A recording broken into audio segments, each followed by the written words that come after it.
Hey there, Sammy here with another episode of Digital Marketing Therapy. And today I am knee-deep in organizing my 2021 content calendar. So for me, that means what am I going to be talking about on my podcast really through the rest of this year, but then also now that I know what my plans are for 2021, kind of laying out my strategy, episodes, plan, all of that good stuff. And so I wanted to share kind of my process with you. So hopefully it will help you create your content strategy for your organization, whether it be a blog, YouTube, a podcast, whether you do it weekly, monthly, whatever. Having things planned out in advance can really be helpful in staying on top of things.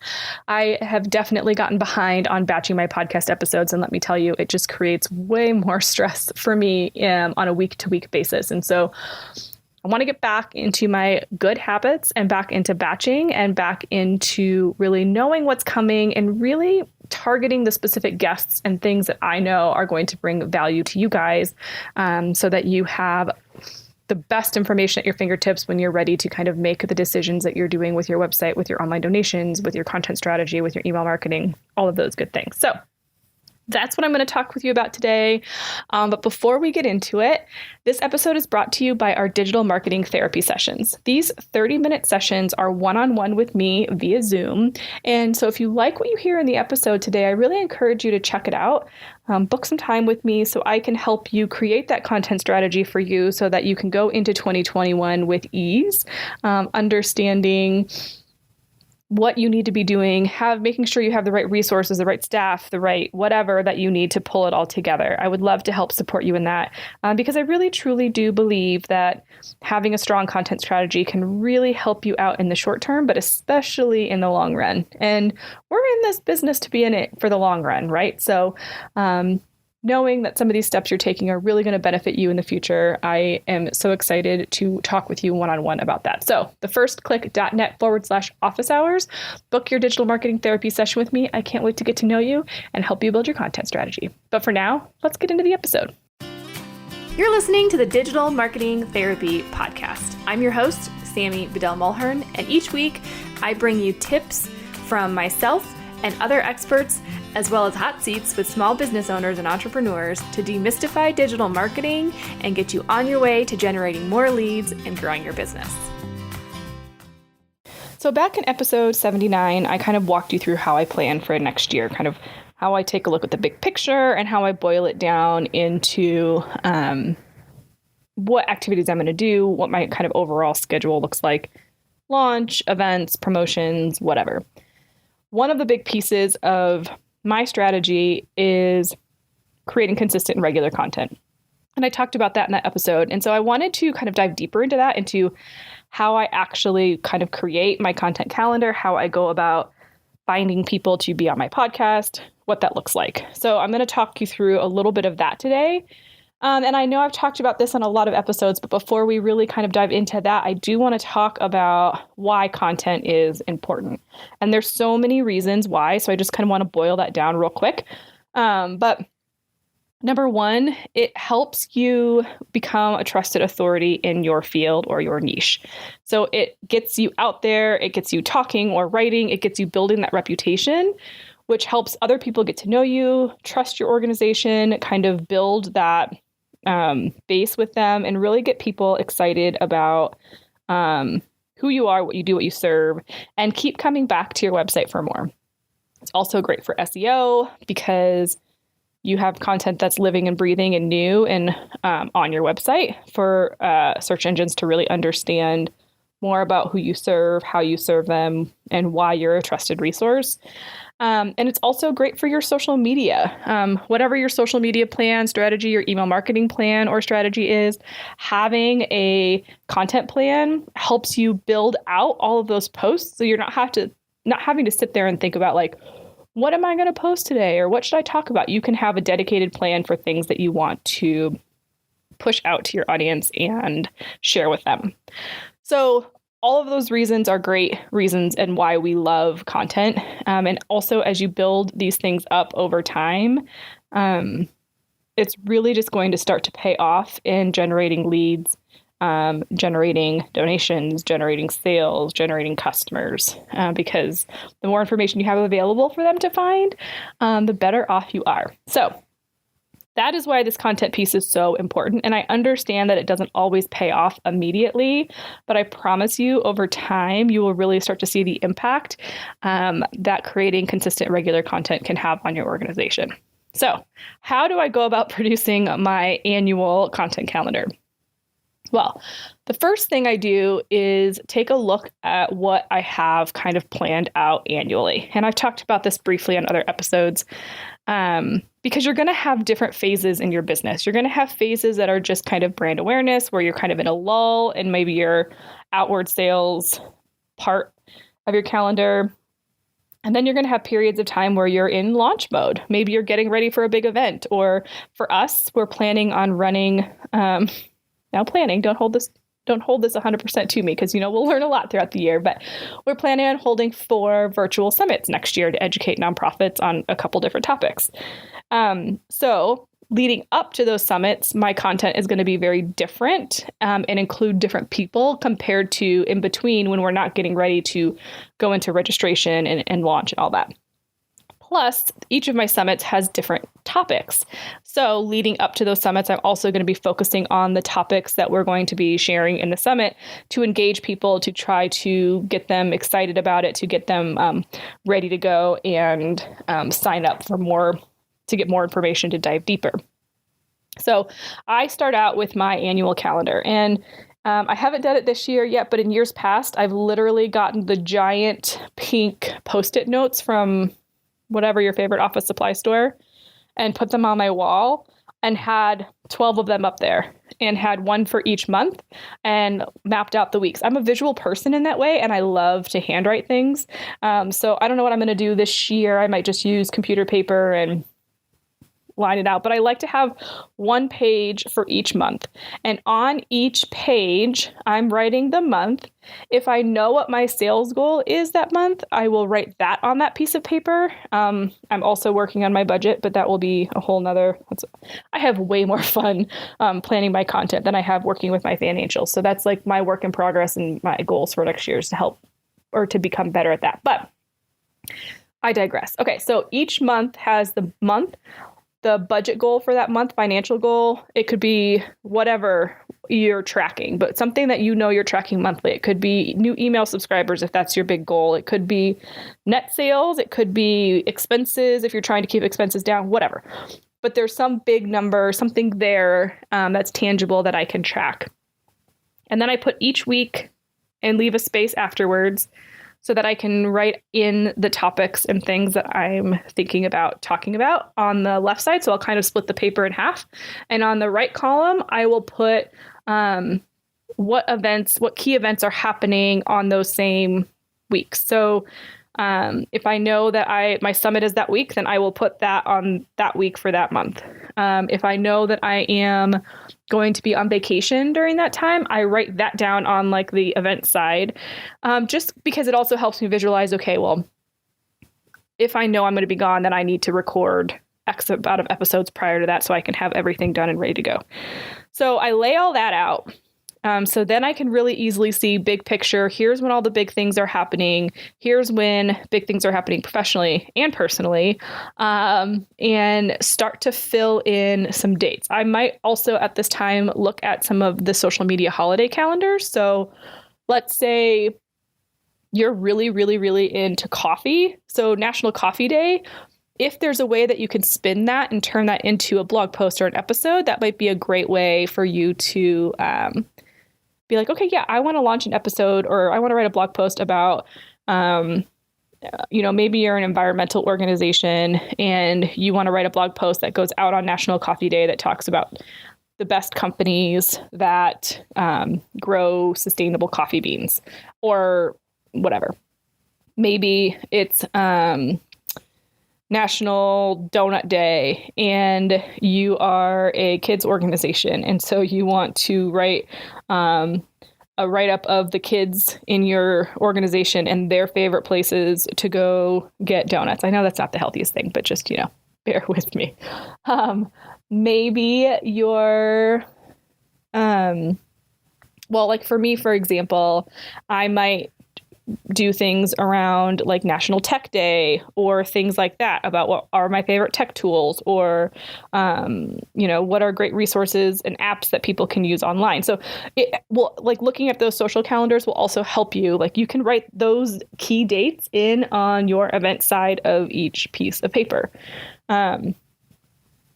Don't go crazy with that. Don't do that too often. Really find the ones that you can hone in and create like a really fun message and a really fun piece of information, but something that's also still impactful for your organization. Maybe it's the anniversary, 1-year anniversary of when you guys started, and you want to do a milestone report and say, okay, well, not your annual report, but something that's more kind of a marketing piece that's like, here's all the things that we're celebrating that we've accomplished this year and thanking your donors for their support.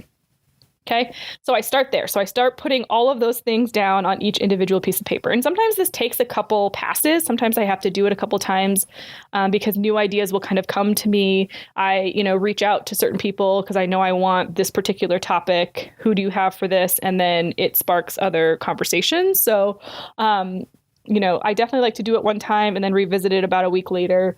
But then I start to actually fill in topics. So I know these are the dates that I want to start to talk about certain things. I know prior to the launch, prior to my virtual summit launch, my 6 topics, 6 podcast episodes before that are probably going to be summit speakers, hopefully. People that are going to be there that could talk a little bit about maybe the intro piece to what they're going to be talking about during the summit. So you guys can get to know them. You can say, oh yeah, I really like that topic. I want to know more. So that kind of blocks out that period of time. And then right after the summit, it might be, more me and less interviews. But who knows? So I start to play with that and see what's happening. And then the next step that I have never done, but I'm going to do, I know, and this is terrible for me to say because we are in episode 85? Yikes. We've been doing this for about a year. Let's see, when did our first episode came out? Our first episode came out in May of 2019. So we've been doing this for about a year and a half. And I have been terrible about batching content here. And I know I talk about it all the time, but I've been terrible. So what I want to do now, especially because my kids are still in online learning, my husband's still working from home. It looks like we're going into another kind of mini shutdown here, at least in Oregon. So it's hard for me. I'm recording this on a Saturday so my kids can be next door at their uncle and grandma's house, just hanging out. So I'm going to really mark calendar dates and block them off on my schedule. So I want to go ahead and do that in advance because the beauty is you can change your calendar, right? But I have people that schedule automatically through my schedulers. I have, consultation links on my website. I have, the office hours that you heard about, the digital marketing therapy sessions earlier. So people have the ability to pick the times and choose on my calendar to meet with me. So I really want to go ahead and block off, at least 2 times a month, recording days so that I can get 2 or 3 episodes done. Now, the interviews might be a little bit different, but at least on those days, I am recording the intros and outros, making sure my editor has everything that he needs, getting the descriptions done, the titles done, and all of that good stuff, so that hopefully we only have to do the show notes also 1 or 2 times a month. So that's kind of the last step, making sure you have content ready and then days ready where you can batch the content. And then I guess the final piece is really just reaching out and trying to find the folks that are going to be the right fit. And I'm talking more about podcasts here. So, but the same rings true. So the beauty is if you're writing blog posts, it's almost easier because maybe maybe you have several members of your team and you can say, okay, here are all of the topics that we know we want to talk about for the first quarter, right? And I'm not suggesting that you have to have weekly topics for the entire year. I tend to kind of just like to have it written out. I like to have my first kind of couple of months solid, maybe the first quarter if I can, knowing things are going to adjust and change. But anyway, maybe you say, okay, here's our quarter 1 topics for 2021. Who feels most inspired by whatever? You can start assigning them out. People can start writing them ahead of time. And, you can share the load in that regard. But but everybody knows, okay, now I've got this blog post that's due on this date that has to be turned in. And then if you use a project management tool, like, we love ClickUp, but Asana, Trello, whatever, they're all great. You can create a template around each blog post. And I'll go deeper into this on another episode about how we kind of template out and how we're templating out our social media and our content strategy. But it could be, okay, you have your template for your project management tool, and it says, okay, blog post is due on, like, rough draft is due on this date, and then so-and-so has to edit it and approve it on this date. Graphics are created on this date. Social media graphics are created by this date. And then, so it's the same deadline. So you can duplicate all of those tasks in your project management tool and assign it to the appropriate people. And now not only are you sharing the load, but you have a tracking mechanism that makes it really easy to stay on task and understand where people are if things are falling behind, so that you can stay consistent. Okay. I'm not going to dive too much into that now. We'll do that in a separate episode. So if you've got a blog, you can share the load. If you're doing a YouTube channel, same thing. Like, you can go and record a bunch of episodes all at once and get them to your editor all at once, get the graphics created all at once. So then maybe you're only doing that content creation on a monthly basis. Now, again, it depends on the format of your show, but maybe you have only one interview a month or whatever, but figure out what that schedule looks like for you and how you can automate it as much as possible and how you can pull it all together and batch it as much as possible, so that you don't find yourself stuck. That has been the biggest hurdle for me since COVID, like getting organized around my podcast, getting things ahead of schedule, especially with everybody being home. And, we're also recording my daughter's podcast at the same time. So, that time management piece has been tricky for me, but I feel like we're going to get through it. I'm working on doing the same stuff that I'm telling you guys to do this week, to get 2021 all done, and scheduling those days so that I know when I'm creating content. Because I will say, while blogging can be easier, you still have to have that time and space to be able to sit down and write. If you are getting interrupted all the time, or, if you're rushed, sometimes that's when the content doesn't come together like you'd want it to. So scheduling those writing days is crucial, can be critical in getting that content out and ready to go. So that is how I put my plans together for my content calendar.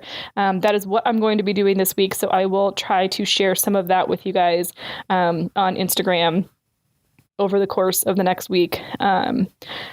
It's all the things, and we're doing the best we can. So get out there, figure out your content strategy, how often you're going to be posting first. We talked about that in episode 79, like I said, how I plan. But get that going, and then get your strategy lined out and ready to go so that you have a path and you know where you're going. And one other thing, I do want to say that I have often found that when I do this exercise, when I brainstorm like this, it helps me to just brain dump a bunch of ideas that are in my head. I mean, how many times have you sat there and been like, oh, I had this really good idea for a blog post and then I lost it, right? So I'll keep those sheets in a folder next to my desk so that I can just kind of jot notes down as I go and say, oh yeah, this would be great for this time. And I can put them on that particular month. And I can't tell you how many times I've gone back to those sheets on that given month and been like, oh, like, thank you. Like, I'm so thankful that I have these notes here, because I had totally forgotten about some of these ideas that I had put down, and they're still great ideas and things that I can utilize. So whether you use that as an Excel spreadsheet, whether you're using Airtable, piece of paper, your planner, whatever, I don't care. Do what makes the most sense for you and the way that you work. That I highly recommend continuing to jot those notes down and keep those pieces of paper so that you can continue to have a space to put all your ideas so you don't lose them, because that's the worst. Yeah. Anyway, that's how I do it. Get a piece of paper out, put the month at the top, whatever the big goal is for that month, split your paper in half. Left side has the weeks so that you can put the content that you're actually doing. Right side has all of the events that are happening at that same time so that you know how to match things up. And then schedule your time to batch your content and get your team and board members, whatever, interns, get them all involved and have them help in creating this content for you. That's it for today. I hope this was super helpful for you. Please make sure you subscribe wherever you listen. I would hate for you to miss out on a single episode. And if there's something you would like us to talk about that we haven't covered yet, please hit us up. We would love to, learn about that at the First Click Marketing on Facebook and Instagram. But for now, we'll see you in the next one.